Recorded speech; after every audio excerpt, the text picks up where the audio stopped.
There's something that all equipment cannot do. So we explain here using a very simple metaphor. Music is an aircraft carrier. Then your sound wave are fighter planes. Right? So what's the purpose of aircraft carrier? Aircraft carrier is to carry the fighter plane into far away, into another country, right? To fight the war. But the one that is fighting is the aircraft carrier. So sound wave is what is useful. But music is a carrier to carry into your brain, through your ears. So that is how it works. Right? Because without the aircraft carrier, the fighter plane cannot fly 2,000 kilometers, they run out of fuel.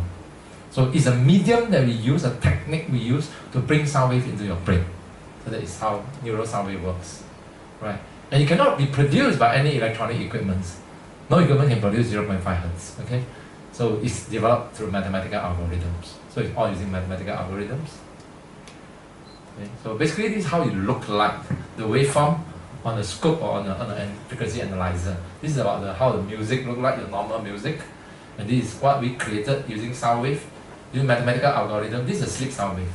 You hear it's very intense. Slowly we expand the wave until we reach this stage, you'll be so relaxed, you will fall asleep. Right? That's how we work.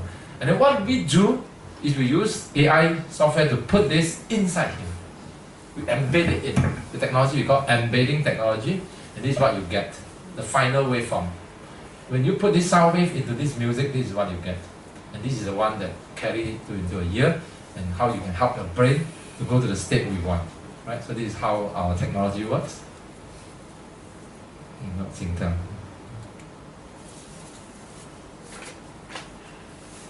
Okay. So here is let you experience a little bit of what we do, our technology. Right? Now I'm going to explain to you in very simple terms. All the technology we do, all the things we do, we classify into 3 types of sciences. The basic foundation of our technology is hard science. Hard science are indisputable, rigorous science. You can prove, you can feel, you can touch. Physics, all these are science. Electronics are science, things you can make because science. So neural sound wave, chroma chart, and finger exercise are hard science. Right? And here we basically purpose to enhance your neuron connections. As you watch what Obama said just now, President Obama, all the information is stored within your connections. Of course you learn from the scientist, not him. Okay. So your information is not stored in the neuron. The information is stored in the connections. I explain to these people in a very simple layman term. Today I have a lot of threads. Threads, huh?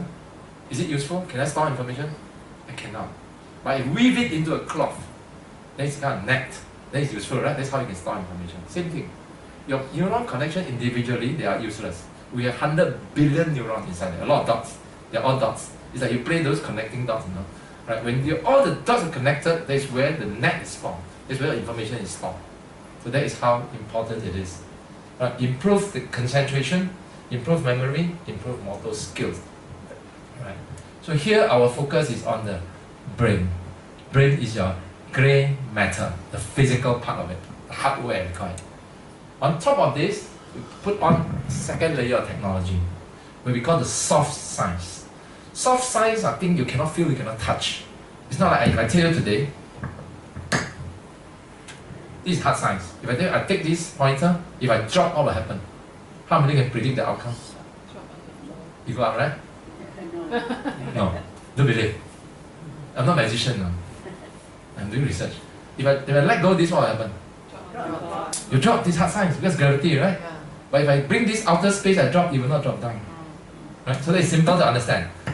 Something you can feel, you can see, you can touch. But soft science is not.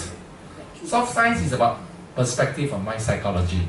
I ask you which one longer, which one shorter, you get confused. Which one darker, which one lighter, you get confused. So that is where our brain starts to work. That's on the mind side. That's where a lot of corporate having problem. Right? That's why we do corporate training.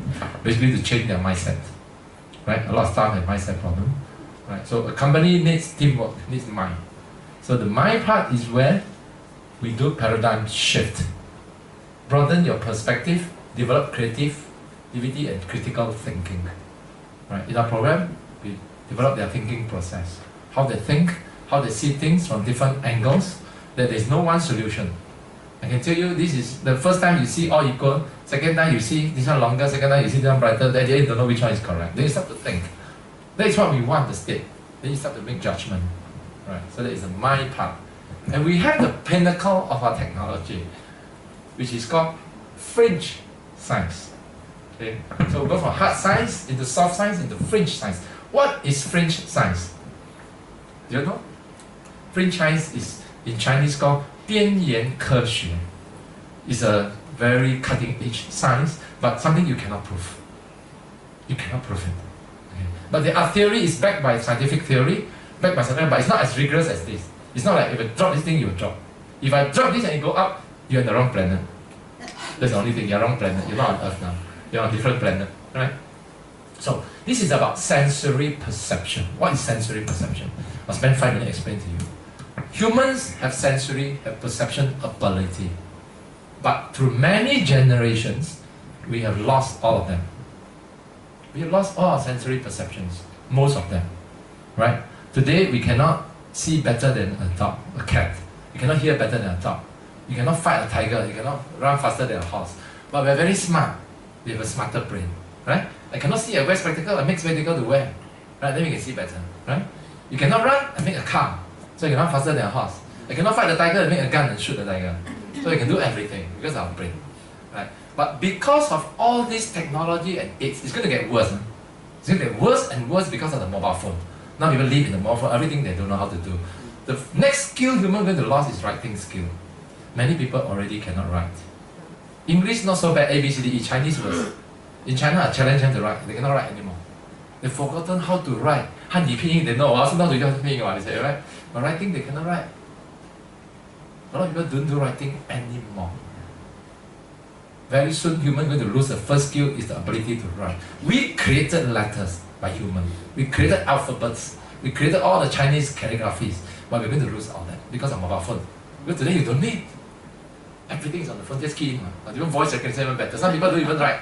Now the technology is so good. The Siri is so good, just talk. Hey, tomorrow I'm not free to go. Then they stop. Then the word come out, tomorrow I'm not free to go. So straightforward, you know. Everything is so, we are so aided. We are like AI very soon. We're going to be like a robot very soon. So human going to lose a lot of skills. But one of the things human lost very much through the years is sensory perceptions.